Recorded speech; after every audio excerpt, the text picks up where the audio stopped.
Bom dia, pessoal. Aqui é o professor Gustavo, de Biologia. E agora a gente vai ter a nossa aula de contraponto, então, sobre relações ecológicas. Vocês fizeram uma tarefa prévia a essa aula, onde vocês viram diversos vídeos com relações ecológicas e tentaram identificar quais eram essas relações ecológicas. Agora nós vamos aprofundar e corrigir essa atividade. Relações ecológicas, então, são interações entre organismos que ocorrem em populações ou em comunidades biológicas. Nenhum organismo ele vive sozinho, isolado. Todos os organismos interagem com alguma coisa. Os organismos interagem com outros organismos e também com o meio onde vivem. Essas relações entre um organismo e outro, elas podem trazer benefícios ou prejuízos para um deles ou para ambos. E essas interações elas podem afetar esses organismos dentro de uma teia ecológica. Elas podem mexer com o equilíbrio ecológico. As interações elas são fundamentais para a sobrevivência dos organismos e para manter esse equilíbrio ecológico. Antes de entrar nas relações ecológicas em si, nós vamos ver algumas definições, como as palavras intraespecífica e interespecífica. A palavra intraespecífica significa dentro da mesma espécie. Então são relações com indivíduos da mesma espécie. A palavra interespecífica significa entre diferentes espécies. Então são relações ecológicas com indivíduos de diferentes espécies. Essas relações, tanto intra quanto interespecíficas, elas podem ser de três tipos. Elas podem ser harmônicas, também chamadas de relações ecológicas positivas, e nessas ocorre que os indivíduos associados se beneficiam ou que pelo menos não há prejuízo para nenhuma das partes. Esse benefício pode ser para um ou para ambos os indivíduos que interagem. As relações ecológicas neutras, que é uma relação em que nenhum dos envolvidos tem benefícios ou prejuízos. Essa é uma relação que não existe exemplos práticos para dar, ela só existe teoricamente. E existem então as relações ecológicas desarmônicas, que também chamamos de relações ecológicas negativas. Nessas, há prejuízo para pelo menos um dos participantes dessa interação. Também pode ocorrer prejuízo para ambos os participantes. Vamos entrar então nos tipos de relações ecológicas. Vamos nos manter primeiro nas intraespecíficas harmônicas, ou seja, dentro da mesma espécie e que pelo menos um organismo ou espécie é beneficiada. O primeiro exemplo são as colônias. Em colônias, então, os organismos da mesma espécie interagem de forma mutuamente vantajosa. E quando isso ocorre, a gente simboliza essa interação com um sinal de mais traço mais. O que isso significa? Que ambos os participantes são beneficiados. Entre os componentes ou indivíduos de uma colônia sempre há divisão de trabalho. O grau pode variar de acordo com a espécie. Essas colônias apresentam diversos níveis de complexidade e diferentes maneiras de divisão de trabalho. A gente tem também uma diferenciação entre tipos de colônia. As colônias em que os indivíduos são morfologicamente... O que é morfologicamente? É estrutura, forma. Então, são morfologicamente e funcionalmente semelhantes, a gente chama de colônias isomorfas. Iso quer dizer igual. Morfas, forma. Então, mesma forma. E os organismos distintos, então, são chamados de colônias heteromorfas. Hetero quer dizer diferente, e morfas, forma. Então, formas diferentes. Exemplos de colônias isomorfas. Nós temos as algas Volvox, da espécie Volvox, e também diversos cnidários que formam corais. Aqui nas imagens, vocês têm a primeira imagem aqui com organismos verdinhos, que estão coloridos. São as algas verdes da espécie Volvox. Elas se agrupam, elas são unicelulares, não? Então, os organismos unicelulares se agrupam e se reúnem formando uma esfera oca. E eles vivem assim nesse tipo de colônia. No caso dos corais, então, uma das formas de vida dos cnidários a gente chama de pólipos. Então, milhares de pólipos se reúnem e constroem um esqueleto calcário de cálcio, onde eles se fixam e vivem em colônias. Já no caso da colônia heteromorfa, nós temos o exemplo da caravela portuguesa. É como se fosse uma mãe d'água. Também é um cnidário e, na verdade, não é um organismo só. É uma colônia de indivíduos da mesma espécie. Só que eles têm formas diferentes. Então, ela é constituída de um indivíduo flutuador, que é essa parte aqui que parece a cabeça, né? Que é uma bolsa cheia de gás. E outros outros indivíduos formam o aparelho digestório, a boca e a cavidade digestória, e ainda tem outros organismos que formam esses tentáculos que são cheios de células urticantes, células que liberam toxinas e que atuam na captura da presa, né, para alimentação. Então a gente tem a associação de diversos indivíduos da mesma espécie com formas diferentes, formando o que parece ser um indivíduo só. É uma colônia heteromorfa. Aqui nós temos então um vídeo que estava nos exercícios que vocês fizeram antes dessa aula, com um exemplo de colônia.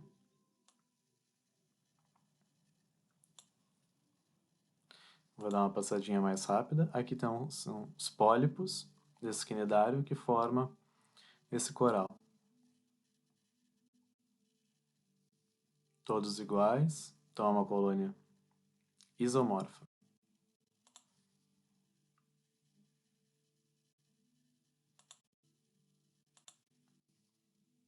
E outro exemplo, também todos iguais. Vocês podem ver o vídeo com mais calma depois. Então, já respondendo o exercício que continha esse vídeo aqui, a resposta era relação ecológica intraespecífica harmônica e o nome era colônia.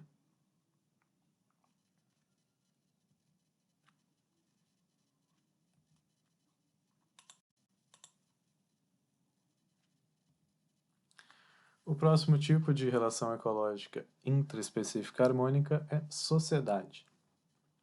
As sociedades em algumas partes são parecidas com colônias, mas a gente vai ver algumas diferenças. Nas sociedades, então, são grupos, né, de indivíduos ou organismos da mesma espécie, em que os indivíduos manifestam algum grau de cooperação, comunicação e divisão de trabalho.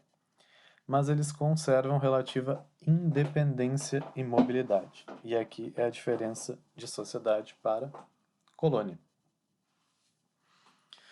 A sociedade, assim como a colônia, é uma interação mais, ou seja, positiva para ambos os indivíduos. E na sociedade, normalmente os indivíduos possuem relações de hierarquia. Exemplos de sociedade incluem a sociedade das formigas, das abelhas, dos cupins e até mesmo a nossa sociedade, a sociedade dos seres humanos. A gente vai dar uma olhadinha mais aprofundada em alguns exemplos, por exemplo, a sociedade das abelhas. As abelhas, elas formam as colmeias, né? Nem todas, né? Mas a gente está vendo exemplos de abelhas sociais, então elas formam colmeias, pode ter de 50 a 100 mil indivíduos, que acabam sendo incapazes de viver fora do grupo social, porém eles podem sobreviver. Em muitas espécies, as funções são bem definidas e a sociedade é dividida em castas, em que as castas são a rainha, o zangão e as operárias. A rainha ela é responsável pela reprodução na colmeia. Os machos também têm a única função de fecundar as rainhas, depois normalmente eles morrem. E as operárias, que são estéreis, ou seja, elas não conseguem se reproduzir, elas possuem diversas funções dentro da colmeia, como recolhimento de néctar e pólen, durante polinização, a produção de geleia real e mel, a limpeza e a proteção da colmeia. Aqui nós temos uma imagem que nos ajuda a entender como se dá a reprodução das abelhas. A rainha ela pode pôr 2 tipos de ovos, então um ovo não fecundado e um ovo fecundado. Os ovos não fecundados eles se desenvolvem por um processo que a gente chama de partenogênese e formam os zangões. Os zangões então só possuem hereditariedade da parte da mãe, da parte da rainha. Já os ovos fecundados geram as fêmeas. Fecundados é porque a gente tem, então, a mistura, né, do material genético, da hereditariedade da rainha e do zangão, da mãe e do pai. Podem gerar tanto novas rainhas quanto abelhas operárias. O que diferencia se uma abelha fêmea vai ser operária ou rainha é o tipo de alimentação que ela recebe. As larvas de operárias, também dos zangões, são alimentadas com o que a gente conhece como mel, enquanto algumas seletas larvas de abelhas são alimentadas com a geleia real e essas transformam-se em rainhas. A reprodução em uma colmeia acontece durante o que a gente chama de voo nupcial. As abelhas rainhas e os zangões voam para fora da colmeia, para outras regiões, se reproduzem e se dispersam para outros lugares para fundar novas colmeias. A sociedade das formigas é bem parecida. Também a divisão de castas, as rainhas, os reis e as operárias, que podem apresentar diversos formatos, o que a gente chama de polimorfismo, polivários, morfismo forma, e dependendo da função no formigueiro. Dependendo da espécie, existem formigas obreiras, com diversas funções no formigueiro, as operárias, que têm funções como manutenção dos ovos, limpeza do formigueiro, coleta de alimentos, e as que a gente conhece como soldados, que têm como função proteção. E elas nos chamam muita atenção normalmente porque elas têm mandíbulas muito grandes. Aqui nós temos a imagem de um formigueiro e de algumas formigas no formigueiro. E aqui alguns tipos de formas de formigas dentro de um formigueiro. Essa daqui é a rainha, ela é bem maior do que o restante das outras formas de formiga. Normalmente o abdômen é muito grande porque está cheio de ovos, né? Ela tem uma função de reprodução. A gente tem também os machos, os reis. E a gente tem, aqui tem um exemplo de soldado, ó, com uma mandíbula enorme. E a gente tem tipos de operárias. A forma da reprodução nas formigas é similar às das abelhas, também ocorre reprodução sexuada e também partenogênese. E as formigas, quando elas vão se reproduzir, elas também fazem o voo nupcial. As fêmeas são fecundadas, se dispersam para outros lugares para fundar novos formigueiros, só que no caso das formigas, assim como no caso dos cupins, que a gente vai ver em seguida, elas perdem as asas, porque é muito difícil ter asas e viver embaixo do solo, né?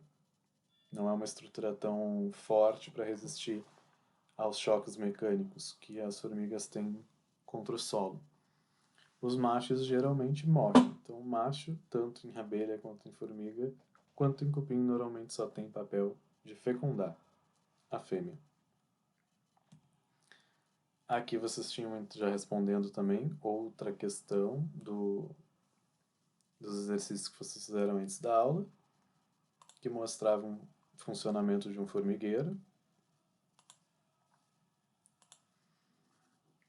Uma pessoa filmando um formigueiro, né? E aqui então era um exemplo de relação ecológica intraespecífica, harmônica, o nome sociedade. E o último exemplo de sociedade que a gente vai ver, que é a sociedade dos cupins, também é parecido com as anteriores. A divisão de castas, rainhas, rainhas e reis férteis, que são responsáveis pela reprodução, e as operárias que têm múltiplas funções dentro do cupinzeiro, como cuidar dos ovos, a limpeza e a alimentação, ou a coleta de recursos, né? Os soldados, assim como as formigas, também normalmente têm mandíbulas bem potentes, né, bem grandes. E uma diferencinha entre os cupins e os outros dois tipos de insetos que a gente viu é que eles também têm uma casta que a gente chama de reprodutores suplementares. Que se caso a rainha ou o rei venham a falecer no cupinzeiro, elas podem tomar esse papel. Aqui vocês podem ver bem direitinho o ciclo de desenvolvimento dos cupins. E aqui está essa casta nova, que não é apresentada nas outras sociedades. E aqui é uma imagem de um cupinzeiro. O cupinzeiro e o formigueiro eles têm diferenças até em estrutura, e normalmente o cupinzeiro é bem rígido, porque os cupins eles possuem uma substância na saliva que enrijece a terra.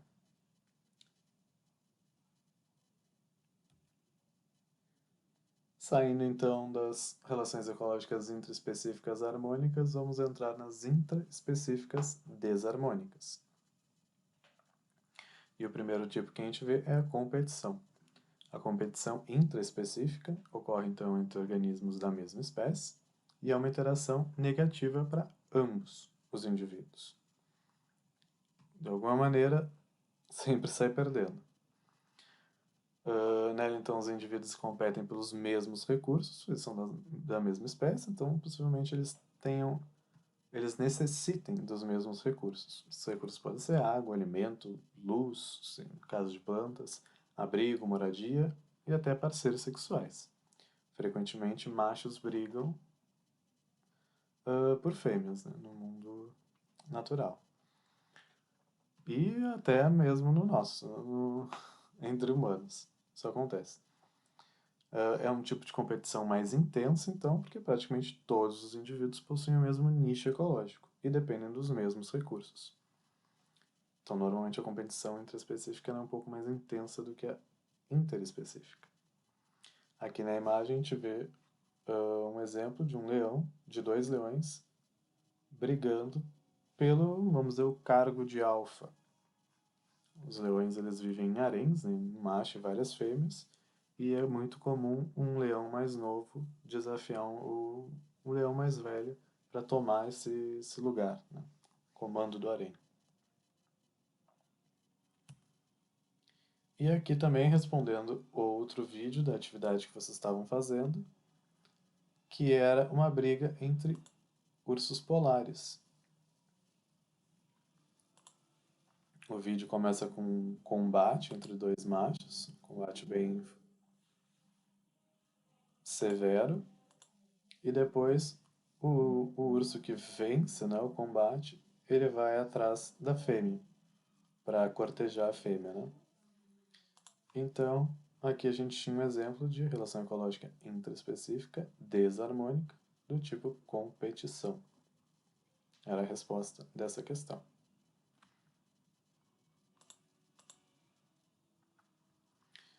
Outro exemplo de relação ecológica intraespecífica desarmônica é o canibalismo. Canibalismo é um tipo de predatismo intraespecífico, em que indivíduos da mesma espécie se alimentam uns dos outros. Então é uma interação positiva e negativa. Positiva para quem se alimenta e negativa para quem É a presa, né? Para quem é comido, no caso. O canibalismo, apesar de muitas pessoas acharem que ele não é tão comum, ele é bem comum na natureza. A gente tem casos conhecidos, como o caso das fêmeas de louva-a-Deus e de viúva negra, que a gente pode ver uma imagem de um louva-a-Deus fêmea se alimentando do louva-a-Deus macho. Isso acontece muito durante a cópula, o ato sexual entre esses animais, entre o macho e a fêmea dessas espécies, desses tipos de animais. A explicação mais utilizada para esse tipo de comportamento é que as fêmeas, a partir do momento que já estão fecundando, né, seus óvulos, elas já aproveitam para se alimentar e adquirir uma fonte de nutrientes.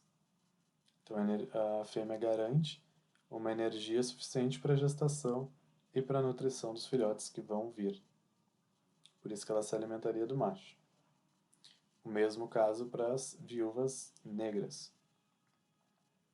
Outros exemplos de canibalismo incluem peixes que se alimentam de alevinos. Alevinos é a forma juvenil do peixe. E algumas tribos humanas também praticam o canibalismo.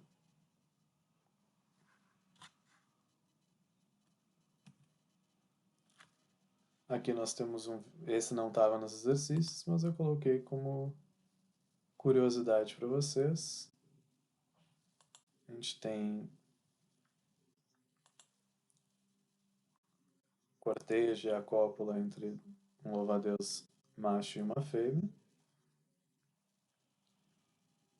A fecundação ocorre e depois a fêmea começa a se alimentar do macho pela cabeça.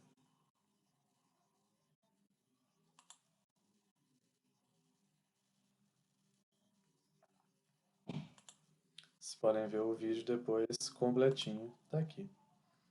Um vídeo exemplificando o canibalismo. Depois, então, saindo das relações ecológicas intraespecíficas, a gente entra nas interespecíficas, entre espécies diferentes. E o primeiro tipo que a gente vai ver é a competição. A competição ela existe na forma intraespecífica, mas ela também ocorre na forma interespecífica.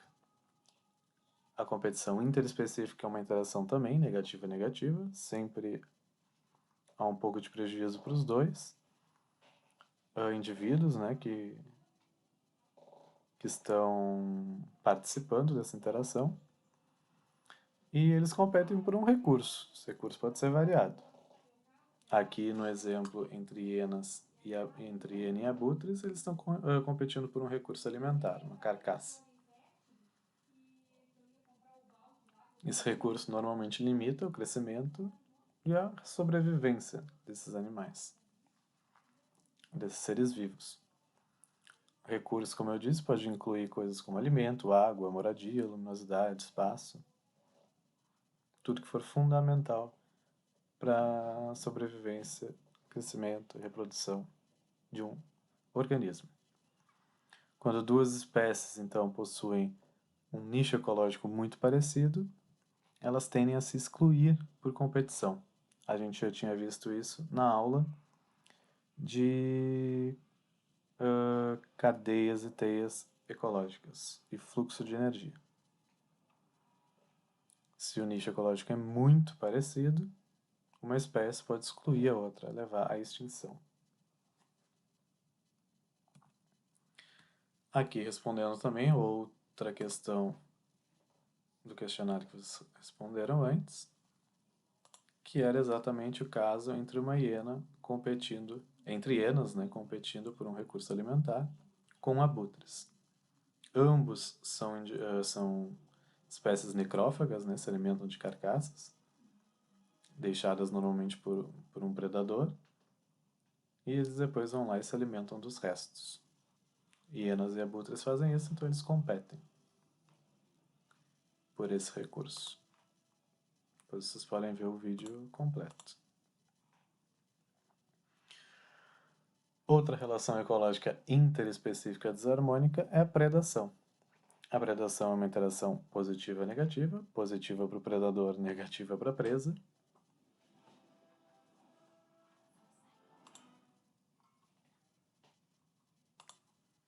E nessa interação, então, a gente tem o predador e a presa. O predador mata e se alimenta da presa. O termo se aplica também a interações em que organismos matam ou se alimentam de partes de uma planta. Mas aí, normalmente, a gente dá um nome especial que é herbivoria. Então, os herbívoros, quando se alimentam de plantas, a relação ecológica é herbivoria. Também é positiva e negativa, interespecífica e desarmônica. A interação entre predadores e presas muitas vezes geram o que a gente chama de corrida armamentista evolutiva, que a gente vai discutir isso mais para o final da aula, mas fiquem com esse nome na cabeça. A interação entre predadores e presas geram pressões seletivas na evolução um do outro. Aqui na imagem a gente tem um exemplo, né, de predação em uma onça pintada caçando uma capivara. Um exemplo bem brasileiro.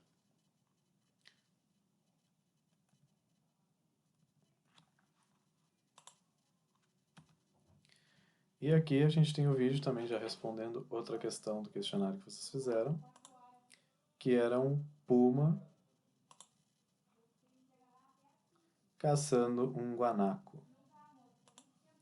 Também acontecendo na América. Os pumas esperam até um horário em que eles fiquem um pouco mais difíceis de serem percebidos pela presa.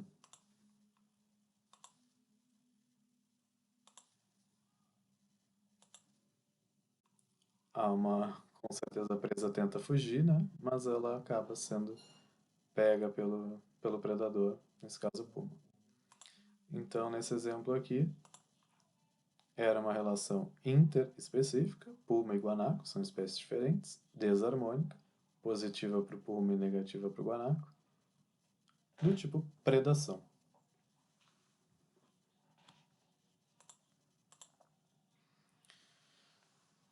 Outro tipo de relação ecológica interespecífica desarmônica é a simbiose. Dentro de simbiose a gente tem diversos tipos. A gente vai começar vendo o parasitismo e o parasitoidismo. Primeiro, o que é simbiose? Simbiose tem várias definições dentro da ciência, mas a que a gente vai usar, e também é bem usada, é que é uma interação é uma interação em que duas ou mais espécies vivem em contato direto e íntimo, sejam elas danosas, proveitosas ou neutras. Então, o contato tem que ser direto, tem que ser um contato bem próximo. O parasitismo, então, é um tipo de simbiose, parasitoidismo também. Parasitismo é uma interação simbiótica positiva e negativa, em que um organismo, que a gente chama de parasito, retira seu alimento de outro organismo, que a gente chama de hospedeiro.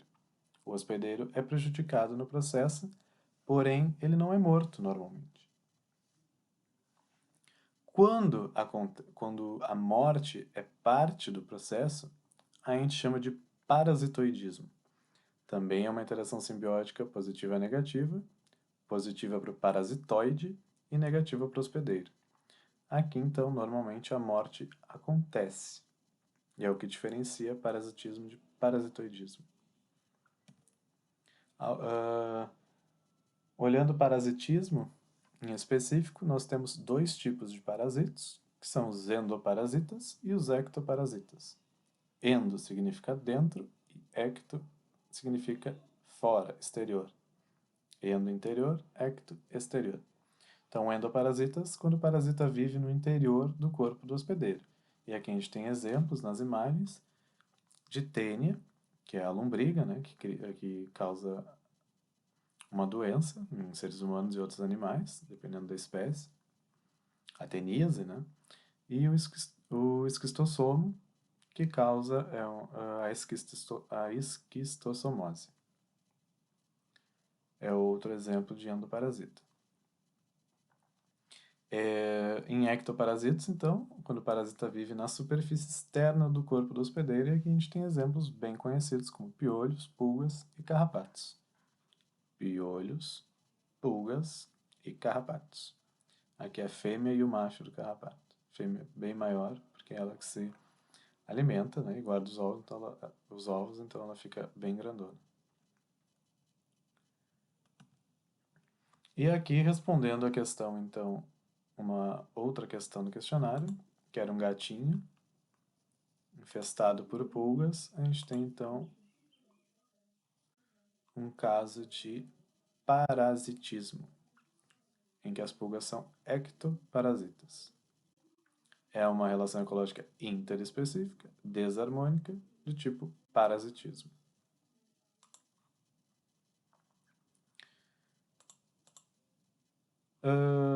Especificando um pouco mais, então, o parasitoidismo, nós também temos casos de endoparasitoides e ectoparasitoides. Da mesma forma, endoparasitoides se desenvolvem e se alimentam no interior do corpo do hospedeiro. Como exemplo, a gente tem aqui um animal que a gente chama de nematomorfo, e eles parasitam diversos animais, como aqui um louva-a-Deus. E eles acabam matando normalmente o hospedeiro. Quando o louva-a-Deus se aproxima de ambientes aquáticos com água, né, que são fundamentais para o nematomorfo continuar seu ciclo de vida, normalmente o nematomorfo então rompe o corpo do hospedeiro e sai para o ambiente aquático. Nesse processo, acaba matando, normalmente, né, matando o hospedeiro. Às vezes não é nem só um, às vezes são vários parasitoides dentro do hospedeiro. E em casos de ectoparasitoides, a gente tem muitos exemplos de vespas parasitoides. Aqui, então, a gente tem exemplo de uma vespa parasitoide depositando ovos na superfície de uma larva, uma lagarta, né, de borboleta ou de mariposa. E aqui já é o exemplo das larvas. Aqui ela está colocando os ovos, e aqui em outro exemplo, em outra lagarta, a gente tem já as larvas em desenvolvimento já, tomando conta do corpo do hospedeiro, se alimentando dele. Normalmente também o hospedeiro, né, não sobrevive a uma infestação tão grande. Aqui a gente tem um vídeo, não estava dentro dos exercícios também, mas é só por exemplo, para dar como exemplo, né, uma vespa parasitoide ovopositando em lagartas.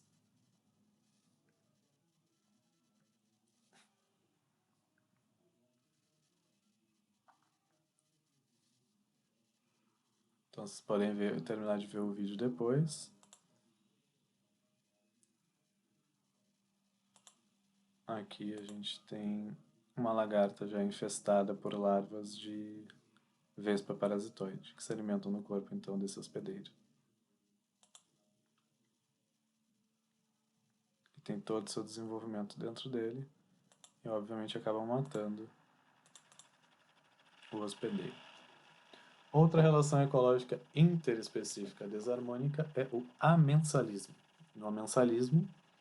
O amensalismo, aliás, é uma interação negativa neutra, negativa para um dos indivíduos e neutra para o outro, né, participante dessa interação. E a gente tem alguns exemplos desse tipo de interação bem conhecidos. Um é a produção de antibióticos por fungos, que impedem a proliferação de bactérias, mas esses fungos não têm benefício nenhum desse tipo de interação, só as bactérias que têm, né, um prejuízo, elas não conseguem se desenvolver em ambientes com antibiótico, acabam eliminando elas. É o caso da penicilina, e que é uma substância produzida então por fungos. Outro fenômeno é o da maré vermelha, que é produzido por alguns tipos de algas, e elas produzem toxinas que podem afetar os outros organismos que vivem no meio aquático. Mas essa interação não traz benefício nenhum para esse tipo de alga. É uma consequência. É uma consequência. Então, é neutro para as algas, mas traz um prejuízo para os organismos que ali também vivem, né, no mesmo ambiente. Então, saindo das interespecíficas desarmônicas, a gente entra para as interespecíficas harmônicas. Entrando de novo em simbiose, né? O mutualismo é um tipo de simbiose. O mutualismo é uma interação simbiótica positiva para os dois indivíduos que interagem. E existem dois tipos de mutualismo, o obrigatório e o facultativo. O mutualismo facultativo também é chamado de protocooperação. Se vocês verem esse nome na literatura, em exercícios, vocês já sabem que se trata de um mutualismo facultativo. Os mutualismos normalmente envolvem uma coevolução de adaptações relacionadas em ambas espécies, com mudanças em uma espécie que provavelmente afetam a sobrevivência e a reprodução da outra. Coevolução é a evolução interdependente de duas espécies, ou seja, que duas espécies dependem uma da outra, em decorrência das importantes relações ecológicas que existem entre elas. Aqui nessa imagem a gente tem um exemplo de uma interação entre mariposa e orquídea. As mariposas, e as orquídeas, elas são um caso de coevolução, elas evoluíram estruturas em paralelo, por causa da relação ecológica íntima entre elas. As mariposas foram selecionadas, né, para terem espirotrombas, que é a língua, vamos dizer assim, das mariposas, cada vez maiores, para chegar ao local onde tem o néctar na orquídea, que é bem profundo dentro dessas plantas. Elas foram, então, evoluindo estruturas em paralelo, porque elas têm uma relação ecológica muito próxima. Outros organismos não conseguem chegar até o néctar dessa orquídea porque eles não têm uma estrutura como essa espirotromba tão longa nessa relação ecológica. Vamos entrar então mais específico no mutualismo obrigatório. No mutualismo obrigatório, pelo menos uma das espécies perde a capacidade de sobreviver sozinha, sem a outra. Nós temos casos bem conhecidos de mutualismo obrigatório, que é, por exemplo, a relação de ruminantes e as bactérias que digerem celulose no seu aparelho digestivo, e os cupins e também bactérias que digerem celulose no seu aparelho digestivo.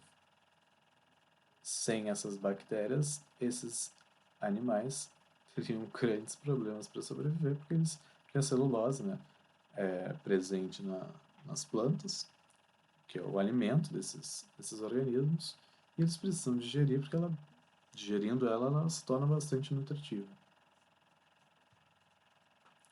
Outras formas de mutualismo obrigatório são o que a gente conhece como micorrizas, que é a associação de fungos, que é essas partes mais esbranquiçadas aqui na imagem, e raízes de algumas plantas. As hifas, que é uma parte, né, de fungo, junto com as raízes, aumentam a área em que as raízes conseguem alcançar no solo. Isso aumenta, então, a área de absorção de água e minerais para as plantas. É um benefício, então, que os fungos trazem para as plantas. E as raízes fornecem carboidratos e aminoácidos essenciais para o fungo através da fotossíntese. Então há essa troca entre eles. Outra forma de mutualismo é o que a gente chama de líquen, que é a associação entre fungos e algas ou cianobactérias. Os fungos nessa associação eles se beneficiam por conseguirem também carboidratos e nutrientes essenciais através da fotossíntese da alga, né, ou das cianobactérias. E as algas elas se beneficiam pelo ambiente que esse fungo cria, que é um ambiente úmido, que permite que a alga sobreviva em ambientes onde ela normalmente não sobreviveria, porque algas dependem muito de água e elas não conseguiriam viver em cascas de árvore, por exemplo. Mas com o ambiente úmido que os fungos criam, né, nessa interação, as algas conseguem sobreviver em ambientes assim.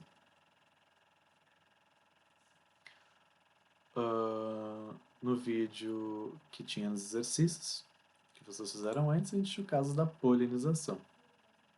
Polinização é um caso de mutualismo, em que os insetos ajudam na reprodução das plantas, levando, né, o pólen de uma planta até a outra, e as plantas, em contrapartida, fornecem néctar, alimento, para esses insetos. Casos de coevolução muito comuns entre insetos e plantas com flores. A gente viu lá a mariposa e a orquídea. Plantas dependem muito do processo de polinização para se reproduzir. Então acaba sendo um caso de mutualismo obrigatório. Sem esses insetos, elas teriam muitos problemas ou até não conseguiriam se reproduzir. Quem não se reproduz, né, não sobrevive. Não continua, né, sua população, sua espécie. Vocês podem continuar vendo o vídeo depois. Casos, então, de mutualismo facultativo, o que a gente também chama de protocooperação. Nesse caso, ambas as espécies conseguem sobreviver sozinhas. Também é um caso, né, positivo para ambas, mas elas não obrigatoriamente necessitam conviver.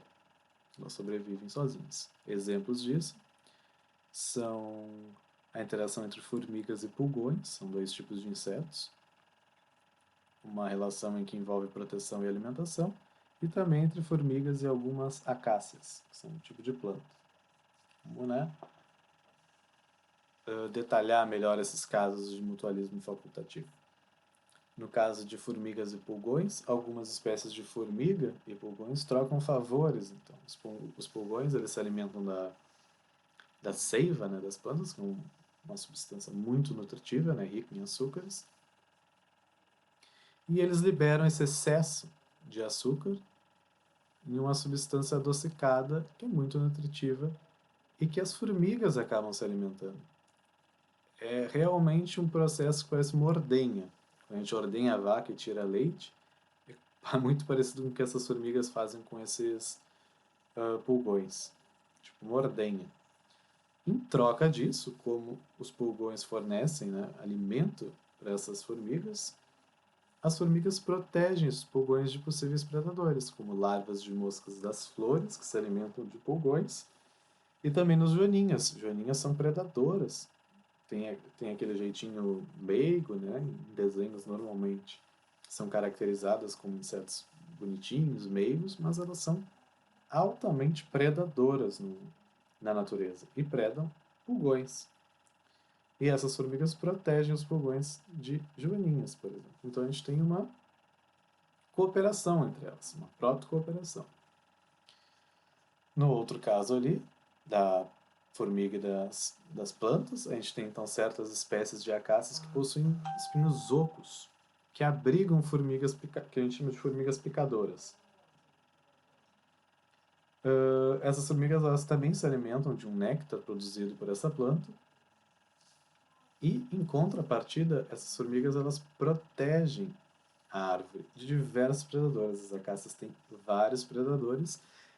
E quando esse predador se aproxima da caça, essas formigas atacam um bando, assim, de forma bem frenética, então, protegendo a planta. É uma relação bem conhecida também de protocooperação. Mas que uma espécie não depende da outra para sobreviver. Sobrevivem de forma isolada. Nos exercícios que vocês fizeram, vocês tinham outros casos bem comuns de protocooperação, que são alguns pássaros que se alimentam de parasitas de grandes mamíferos. Esses pássaros, então,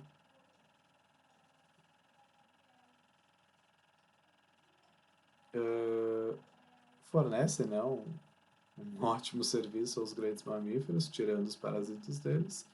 Os mamíferos, então, fornecem esse alimento para os pássaros, para essas aves. A gente tem exemplo de rinoceronte e algumas aves, hipopótamo, girafa, elefante, muito comum na África. esse tipo de interação. Depois vocês podem ver esse vídeo melhor. Então, a resposta era relação ecológica interespecífica, harmônica, do tipo... Aí, no exercício estava protocooperação, era a resposta certa. Mas se tivesse mutualismo facultativo, também seria a resposta certa. Não pode ter os dois como opções diferentes, né? Porque é a mesma coisa. Outra relação interespecífica harmônica é o comensalismo. Comensalismo é uma interação entre espécies, positiva, neutra, positiva para uma e neutra para outra. Uma se beneficia, a outra nem se beneficia e nem se prejudica. Aqui a gente tem alguns casos conhecidos também, como hienas, abutres e urubus, que se alimentam de carcaças, são organismos necrófagos, deixados por outros predadores. Um leão vai lá e caça uma gazela, por exemplo, deixa um resto de carcaça, e a hiena vai lá e se alimenta depois, o abutre é a mesma coisa, e os urubus também a mesma coisa. Eles não fornecem nem prejuízo nem benefício ao leão, por exemplo, mas eles são beneficiados por essa interação. Eles não precisaram nem ir caçar, nem ir atrás do seu alimento. Eles foram lá e pegaram os restos de outros. E outro exemplo de comensalismo é o que tinha no exercício que vocês fizeram, que é o caso do tubarão-baleia, ou algumas arraias, e os peixes rêmora. Os peixes rêmora, eles acompanham, grudados às vezes, na raia ou no tubarão-baleia, embaixo, e acompanham ele durante, né, durante boa parte da vida. Quando esses organismos se alimentam, eles liberam normalmente pedaços desse alimento, restos desse alimento, e as rêmoras vão lá e se alimentam desses restos. Não traz prejuízo nenhum para esse animal que carrega as rêmoras, e as rêmoras são beneficiadas por essa interação, né? Porque conseguem o alimento também sem ter que ir à caça. Depois vocês podem ver o resto dos vídeos, né? Mostra um pouco da adaptação que as rêmoras têm para se associar ao organismo que elas acompanham. Comensalismo é relacionado à alimentação. Mas a gente tem um tipo parecido, muita gente confunde, também interespecífica harmônica, que é o inquilinismo, porque eles têm uma interação igual, uma interação positiva para um e neutra para outro, só que no caso do inquilinismo, onde um se beneficia mas o outro nem se beneficia e nem se prejudica, tem relação não com alimento, mas com abrigo e moradia. Então, comensalismo tem a ver com alimentação, inquilinismo com abrigo e moradia. Inquilinismo é muito comum em plantas epífitas, que são aquelas plantas que se desenvolvem e têm nesses ciclos de vida sobre outras plantas. Elas acabam utilizando outras plantas de maior porte, normalmente árvores, né, bem grandes, como suporte para obter um maior suprimento de luz para o processo de fotossíntese. Elas ficam mais em florestas muito fechadas. É muito comum ter samambaias, orquídeas, bromélias, sobre outras plantas, né, de porte maior, para elas conseguirem não ter o bloqueio da luz, né, terem acesso à luz solar para fazer fotossíntese. E aqui é a resposta, então, de outro vídeo, outro exercício, outra questão do exercício que vocês fizeram antes da aula, que era um vídeo que mostrava orquídeas em cima de uma árvore.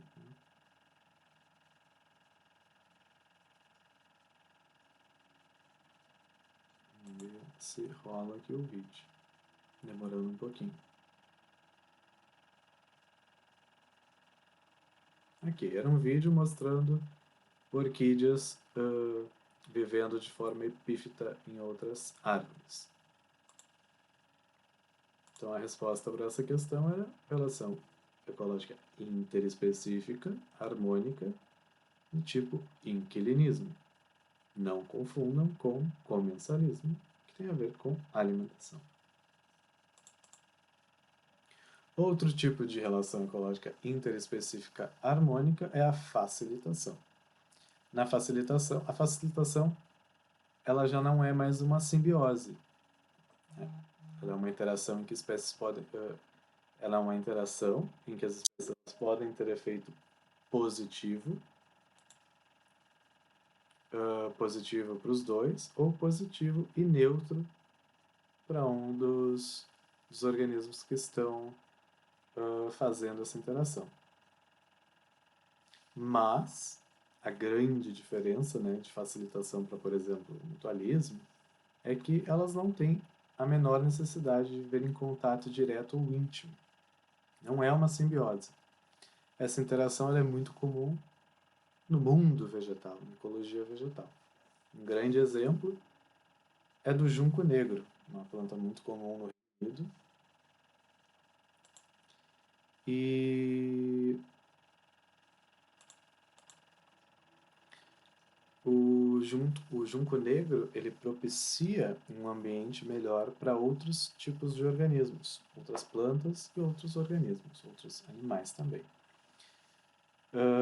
O junco negro ele impede o aumento de concentração de sal no solo, devido ao sombreamento das áreas, né? Então a gente tem menos o efeito do sol no solo e a gente tem então menos evaporação da água. Então não tem uma concentração exagerada de sal.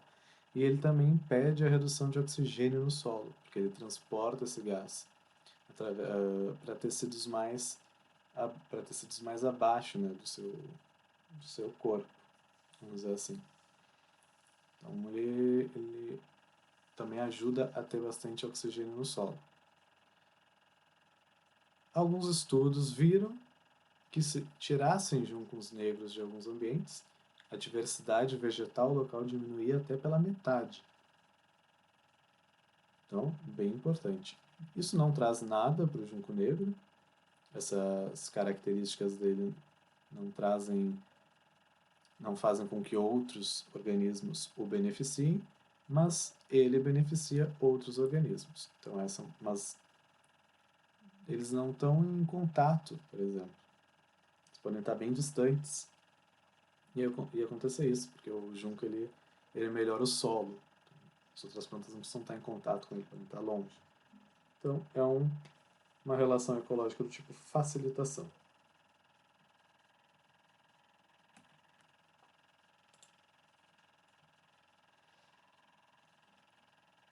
Bom, terminando isso, então a gente entra... Você lembra que eu falei lá em Predação sobre corrida armamentista evolutiva. Algumas relações ecológicas, então, elas geram efeitos sobre os dois ou mais participantes, né, dessa relação.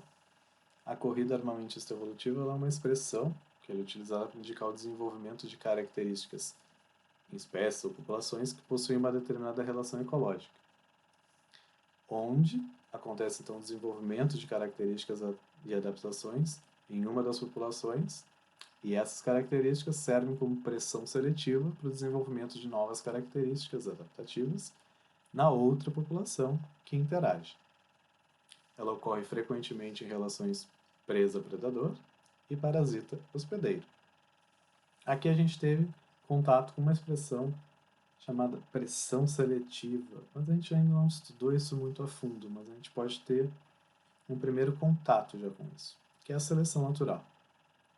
A seleção natural foi uma teoria desenvolvida por Darwin, e nas palavras dele, no livro em que ele explicou ela, ele define a seleção natural como a preservação das diferenças individuais favoráveis e das variações, e a destruição daquelas que são prejudiciais. Ele deu o nome então de seleção natural, ou sobrevivência do mais apto. A seleção natural ela funciona então como um filtro, selecionando indivíduos com características vantajosas que os permitem adaptar-se melhor ao seu ambiente. Então, características vantajosas para sobrevivência e reprodução. sobrevivendo e reproduzindo mais, esses indivíduos aumentam a frequência dessa característica na população. Isso é seleção natural, basicamente. Algumas relações, então, entre indivíduos acabam culminando em algumas adaptações, por exemplo, tanto de defesa quanto para ataque. Né? Algumas adaptações de defesa bem curiosas são, por exemplo, as defesas mecânicas. No caso do porco-espinho, ele possui modificações nos seus pelos, né? Eles ficam mais espessos em queratina e rígidos, formando os espinhos, que servem para proteger eles dos predadores. Outros animais possuem chifres, que são feitos de animais de tecido ósseo, ou cornos, que são feitos de queratina, também uma estrutura parecida com pelo, para se proteger. Outro tipo de defesa é a defesa química. Nós temos os exemplos dos gambás americanos, que possuem glândulas na região anal, que produzem uma substância com cheiro muito forte que repugna, né, o predador, faz o predador não se aproximar. Nós temos também casos bem interessantes, por exemplo, do besouro bombardeiro, que eles possuem duas glândulas no abdômen que produzem substâncias diferentes, né? E essas substâncias diferentes, quando elas são combinadas, elas explodem, elas chegam a atingir até 100 graus Celsius. E eles usam isso para queimar o predador.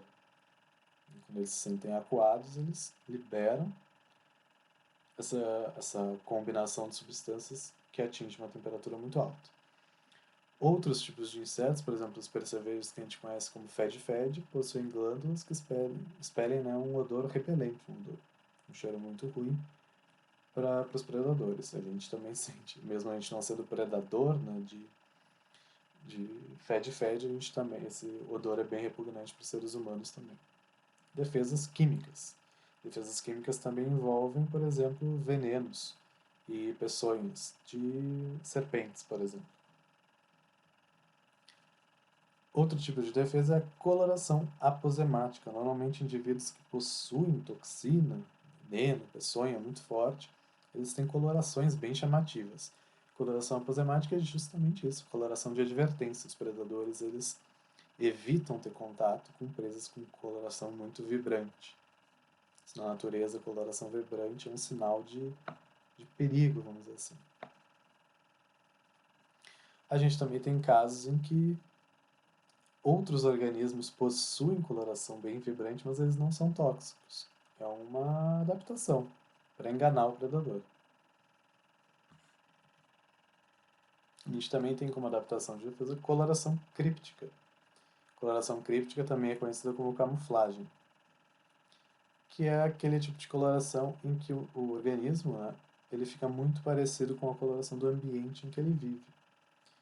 Por exemplo, aqui a gente tem uma lagartixa com uma coloração muito parecida com a árvore em que ela vive.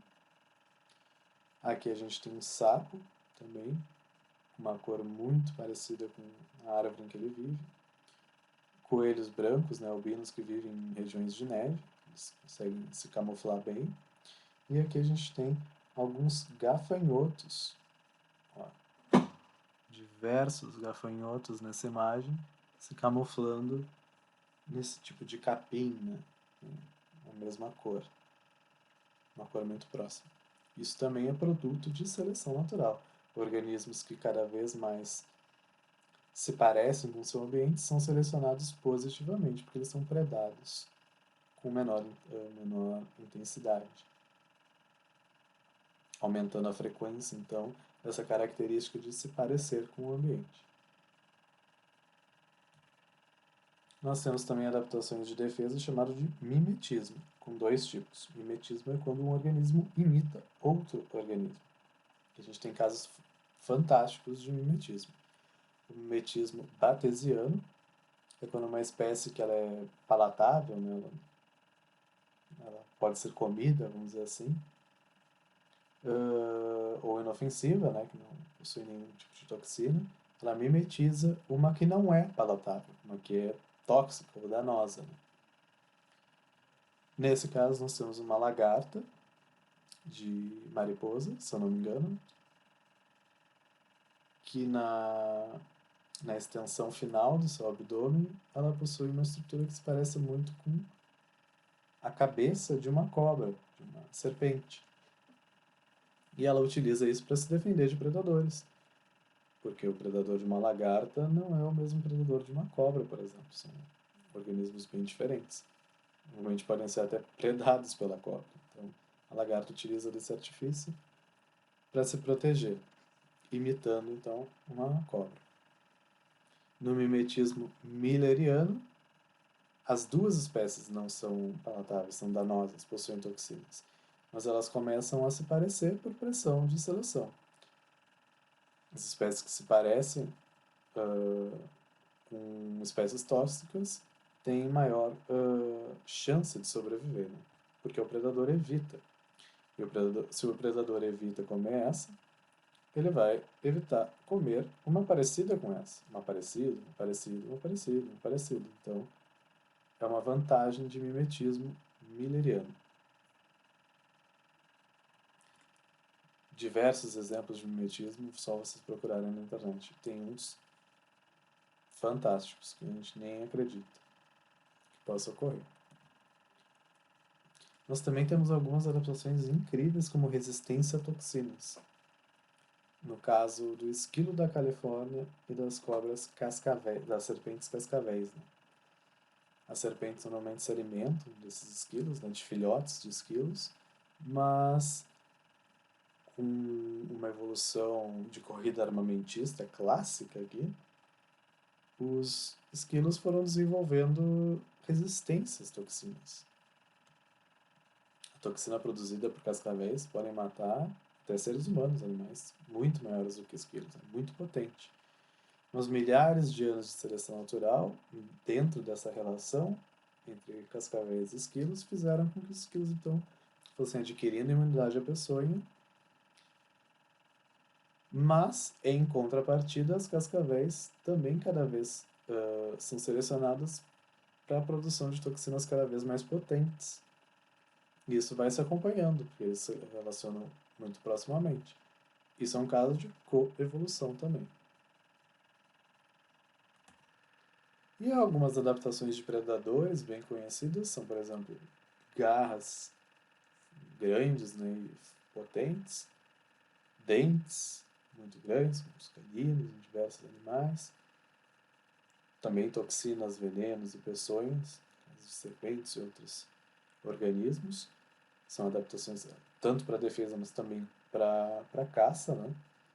E camuflagem também está presente entre os predadores. Por exemplo, aqui a gente tem um leão camuflado na savana africana, né? Um tipo de vegetação presente lá, que esse tom alaranjado, né? Que é o mesmo tom que os leões têm. Bom, aqui a gente viu então diversos tipos de relações ecológicas, de adaptações que os organismos desenvolvem, né, através desse tipo de relação. A gente teve contato com diversos novos nomes. Vocês vão ter essa aula, né, para olhar toda hora, tirar dúvidas. E também a gente vai ter uma próxima aula justamente para tirar dúvidas dessa e para fazer alguns exercícios sobre esse tema que a gente acabou de ver. Então, aqui eu disponibilizo para vocês um resumo das relações ecológicas, inter e intraespecíficas, e com relação harmônicas e desarmônicas, o tipo de relação, se é positiva negativa, negativa negativa, positiva positiva, positiva neutra, e quais os nomes, os tipos de interação que estão dentro desses níveis aqui. Esse é um fluxograma bem interessante de se ter como resumo. É isso então, pessoal. Bom estudo para vocês, tanto em biologia quanto nos outros componentes. E a gente se vê na próxima aula. Abração.